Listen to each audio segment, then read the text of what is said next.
Welcome to another Telltale Books video.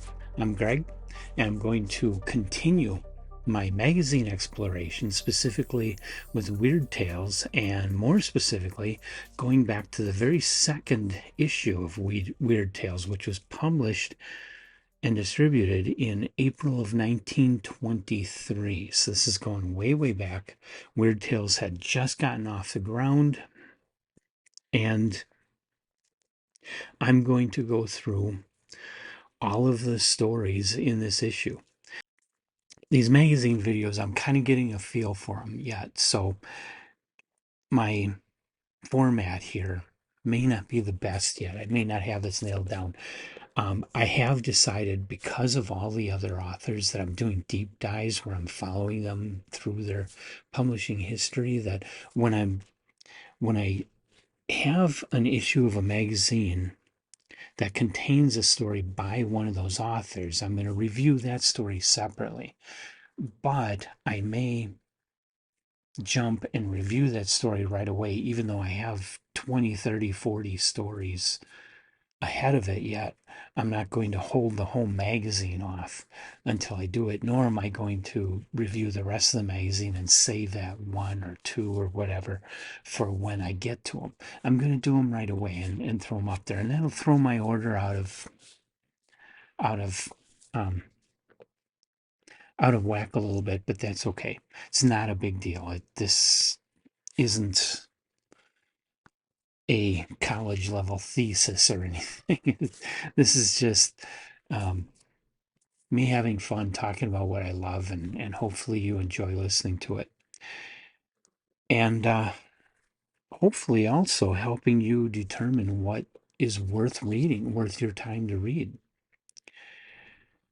Now, Weird Tales magazine, of course, is very famous, having been the home for many stories by H.P. Lovecraft, Robert E. Howard, Clark Ashton Smith. Edmund Hamilton got his start there. Henry Kuttner got his start there. C.L. Moore got her start there. I mean, it's one of the great, great genre magazines from the pulp era. And it is still being published today. I got to get to that latest issue one of these days and read it. And it came out earlier in 2024. I haven't read it yet because I've been so busy with other things. So I'm gonna pull out certain stories. I also kind of want to pull out serials and probably do just one video reporting on the whole serial. But in some cases, I'm not going to do that. In cases where the serial isn't anything all that special, I really don't want to do a separate video on that story if it's not that great, which is what we're going to run into with the second issue of Weird Tales.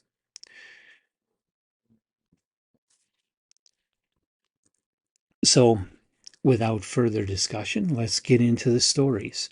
The very first story in the issue is by Carl Ramus, MD. Not familiar with him. It's a novelette titled The Scar. And in it, a doctor is taken by thugs to examine a girl that the thugs had kidnapped, who seems to be ill. And while the title sounds scary, the story has almost nothing weird about it. It's an okay story, but the writing was stiff, the characters are very stock, and then it just wasn't all that weird. And that's going to be the theme for this whole issue of this magazine. What we're familiar with from Weird Tales magazine, for the most part, is not in this issue. For the most part, it's almost more like a mystery magazine. So the second story is a short story titled Beyond the Door by J. Paul Suter. In his byline for this magazine, he dropped the J and just called himself Paul Suter. And in it, you have a guy finds his uncle's diary in an old house. And the diary relates some strange things about a cellar door. Not going to say any more than that about it. the story has a lot of mystery and atmosphere, but it's very understated, and I think it's a little too much. You're kind of left wanting by this story. Um, you end the story unclear of really what went on, and really if there's anything all that weird. So once again, we have another another one. I mean, I wouldn't recommend bothering with these stories, is what it comes down to. It's not what you would expect from Weird Tales, and it's just not a very good story. Same with the first one. The third story is The Tortoise Shell Comb, written by Royalston Markham. It's a short story. And in this one, you have two soldiers investigating an abandoned house. That seems to be a theme here a little bit, where a young bride had died. And this one is a ghost story, but it's a very simple little story. Um, Again, it just doesn't go much of anywhere. This one at least is weird, but I don't know, just didn't impress me at all. Didn't seem like much. So the next story, The Living Nightmare, is a short story by Anton M. Oliver. And this one, you got another haunted house. The author, the author doesn't, as far as I can tell, he never wrote anything else. It, it's hard to say. I'm getting my source from the Internet Science Fiction Database, and that is, or speculative fiction database, and that is very much slanted towards speculative fiction to the point where if an author only wrote one weird story but wrote 500 other like pulp westerns or whatever, they don't tell you anything about that, and they just list the one story. So it's hard to say if Anton M. Oliver wrote anything other than The Living Nightmare. But this is a haunted house story, and the Mitchells leave and take off, leaving a man to watch over the body of their recently deceased grandmother until they get back. And this just wasn't good. Okay, I wouldn't bother with that one. Um, on page 42 is another short story. This one's titled The Incubus. Now, this one is a story written by Hamilton Craigie, who had been in the first issue of Weird Tales. So he returns to the second issue with a short story about a man who is in an Egyptian tomb, and he's helping this professor. He murders the professor that he's with, but then he gets lost in the dark and he goes insane, thinking that the professor is come back from the dead and trying to get him. Um, the story is pretty atmospheric, and I liked the description. I liked the way it was written.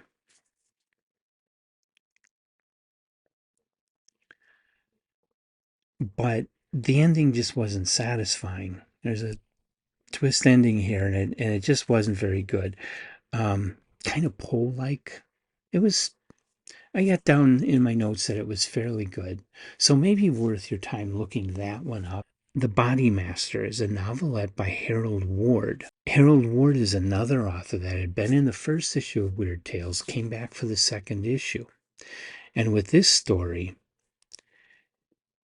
it's kind of a detective's diary about having been under the power of a man and a woman who have incredible mind control ability. The story is a lot like the kind of later mystery stories, or like a Doc Savage mystery or something like that. Um, I mean, the mind control thing makes it kind of a weird tale, but otherwise, it's more like a detective mystery. It wasn't very well written. It was kind of amateurish, and it was very sexist, and had extremely cardboard characters.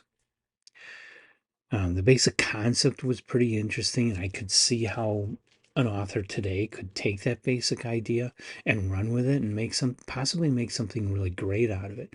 But the way it's handled here, I mean, Harold Ward just, at least at this point, was not a very good writer.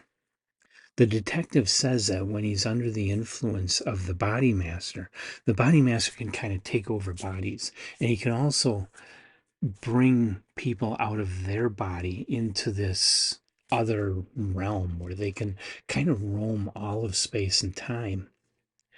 And I could see where that could be taken and used to launch into a huge science fiction space opera type series. But of course, that's not being done here. The author pulls back from that whole suggestion about being able to travel the universe and instead focuses on staying on Earth and robbing people. Got that kind of power, and the whole universe is yours to explore, and you choose to stay on Earth and just be a common criminal. Lot of missed opportunities by the author here. The next story, Jungle Death, is a short story by Artemis. Let me get this right. Artemis Calloway. A guy named Condon, don't mispronounce that, investigates a death on a banana plantation and reports of a curse on the plantation itself. Voodoo is suspected. It's a pretty simple story. It really doesn't have much weird content. It's kind of like a Scooby-Doo story where in the end it's just an ordinary person trying to pull one over on people and commit a crime. Didn't care for it. Don't recommend it. The Snake Fiend is a short story by Farnsworth Wright. Now, Farnsworth Wright, you may know that name because he, I'm not sure exactly when it happened, but he did become the editor of Weird Tales and was in control of Weird Tales through the 1930s. A lot of the best of Robert E. Howard and H.P. Lovecraft, along with some of the best illustrations by Margaret Brundage and Virgil Finlay, appeared in Weird Tales under his editorship. So he did a great job with the magazine, but not so great with his story, The Snake Fiend. It's just a short story. A guy named Jack Crimmy, he's kind of a sadistic narcissist. Okay. He loves snakes. And he plots to use rattlesnakes, poisonous rattlesnakes, to murder the woman who scorns him. It wasn't awful, but it just wasn't good. Is very basic, and there's not actually any weird tale here, except that the guy is kind of an oddball. So then came one I was kind of looking forward to. It's titled A Square of Canvas. It's just a short story, but it's by Anthony Amrud, who wrote the lead story Ooze in the first issue of Weird Tales, which is one of Lovecraft's favorite stories and is one of mine as well. I gave that one a top tail. It was an excellent story. Unfortunately, his second story for Weird Tales is a story of an insane artist.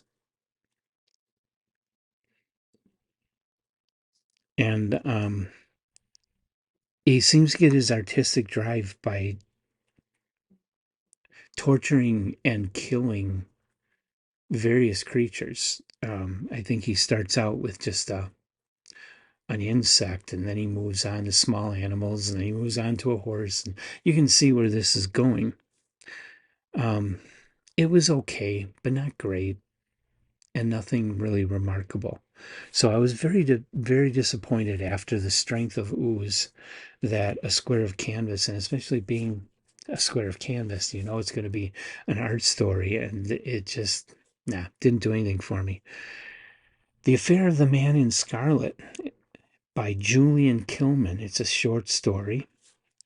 A baby has a curse on him that he will die by a particular sword. So, when this person was born, a curse was put on his head that he would die by a specific sword, not just any sword, but a specific sword.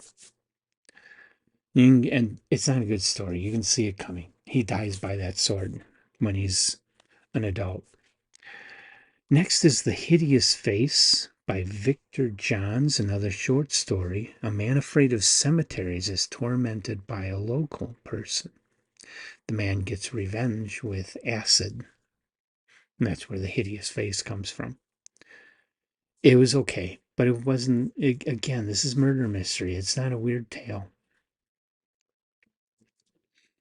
After that is The 40 Jars by Ray McGillivray. It's a short story, and it's just a strange story of the Orient. Um, this was a bad story. It was not very well written to begin with, but it also has offensive portrayals of both Orientals and lepers in a leper colony. I thought that story could just go away and we would all benefit.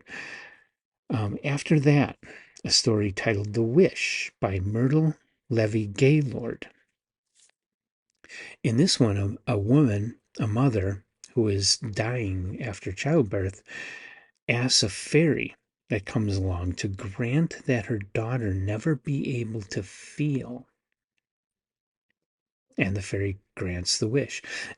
It's probably the weirdest story in the issue and fairly well done, but really short. It's only 2 pages. So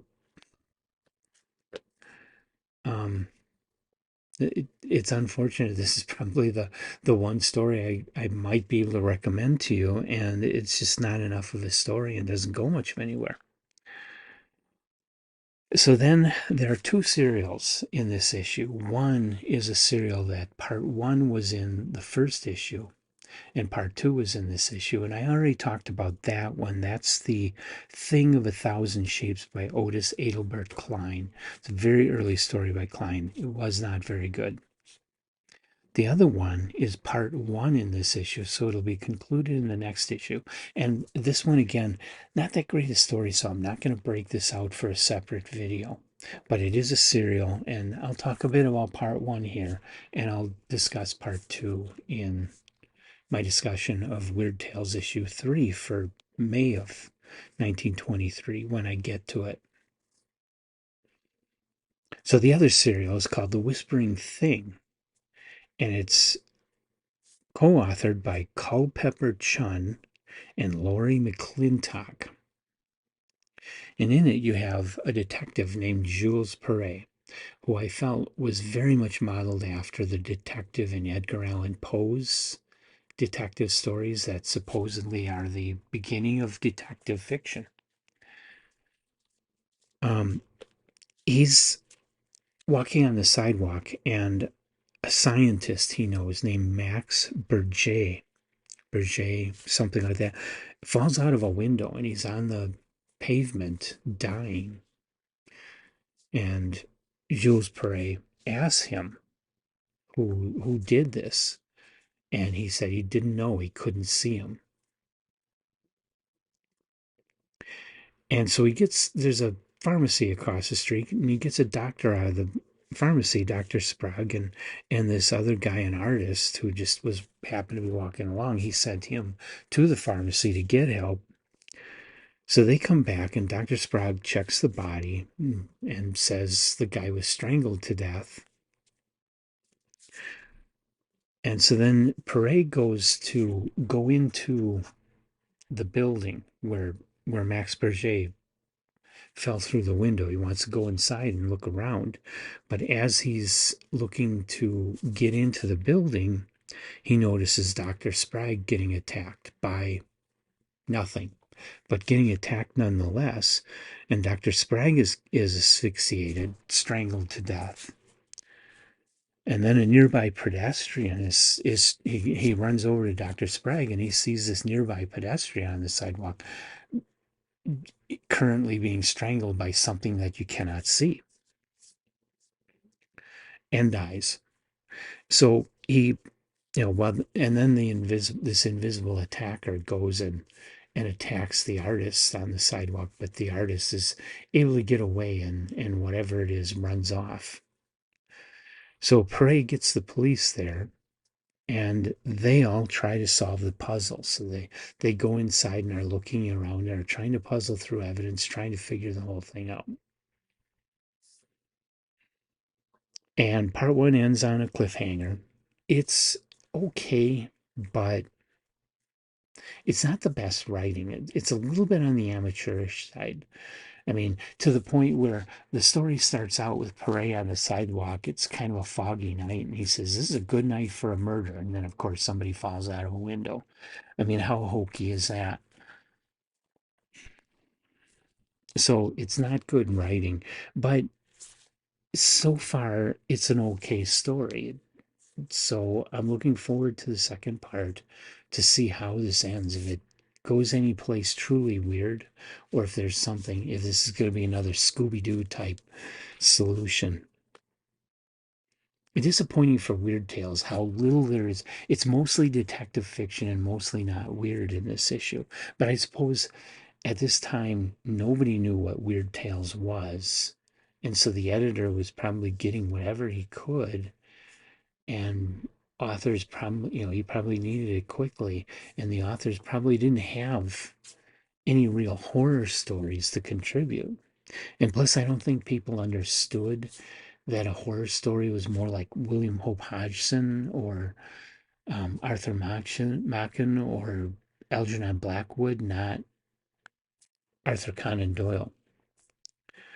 So anyway, like I say, the next thing in the issue is the conclusion of Thing of a Thousand Shapes, not worth bothering with. Then comes a short story titled The Conquering Will by Ted Olson. A man is stranded alone in the northern wilderness and he has to try to survive. He dies but is still thinking. It's not a bad story, but it's very simple. It doesn't really go much of anywhere. Too short. After that, 6 Feet of Willow Green. It's a short story by Carol F. Michener. And this one, you're on a ship. A Chinaman has a pet snake that he believes is his dead wife reincarnated. The first mate on the ship wants to just get rid of the snake, and the story starts out with him throwing the snake overboard. The Chinaman goes in after it, and then the rest of the crew rescue them and bring them back on board. So there's this battle between the two of them. It doesn't really go much of anywhere. Not a very interesting story. Not really a weird tale, unless you think snakes are weird. After that, The Hall of the Dead. We're almost done here. The Hall of the Dead is a short story by Francis D. Grierson. And in this one, you have a woman takes a job as a secretary to an Egyptologist, and he has a hall filled with mummy cases, the Hall of the Dead. And he wants to bring back his dead lover. Not a good story, sorry. At least this is a weird tale for this one, not a piece of detective fiction. The Parlor Cemetery is a short story by C.E. Howard. And this one just has this house where there's this old woman and has all of her cremated husbands on her mantle. And there are a lot of them. So creepy, but not really weird. I mean, she is a serial killer. And that twist ending is very obvious. This woman is up to something. This is kind of an arsenic and old lace type of situation. It's not a very good story. Golden Glow is the last short story of this issue that I had to suffer through, um, by Harry Irving Shumway. And in this one, you got another old woman, you got another deserted house, and the old woman has a gun. It's an okay story, but not weird. So, I mean, this can happen. You know, a particular issue of a magazine is only as good as the fiction that gets sent to the editor. They can't just conjure up great stories, So later on, when you have magazines like this, or like Amazing Stories or Astounding, and you have issues that are just filled with all these terrific things by these authors that have become really well known, uh, That's a case where the editor has cultivated this and built it over time and contacted these authors and in many cases mentored the authors to provide them with the fiction that they want to fill the magazine with, you know. But for their first couple of issues, they just don't, they beggars can't be choosers is what it comes down to. You get what you get and you got to make the best of it. And they tried, and this issue, the April 1923 issue, just isn't very good. At least not from a perspective of today. There's nothing here that stands out. Not even the Anthony Rood story that I was looking forward to. It ended up being very disappointing.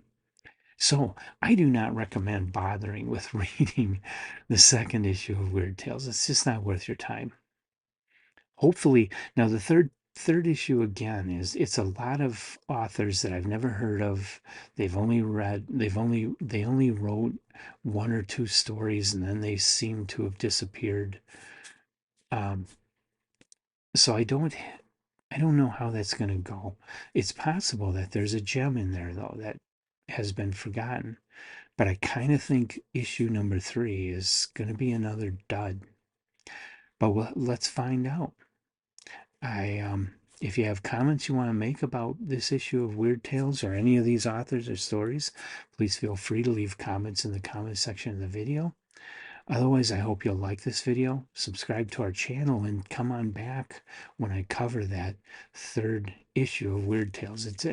I should probably title these, I read Weird Tales so you don't have to, because I really did suffer through this issue. I really did have to push through it to get to the end and be able to talk about it.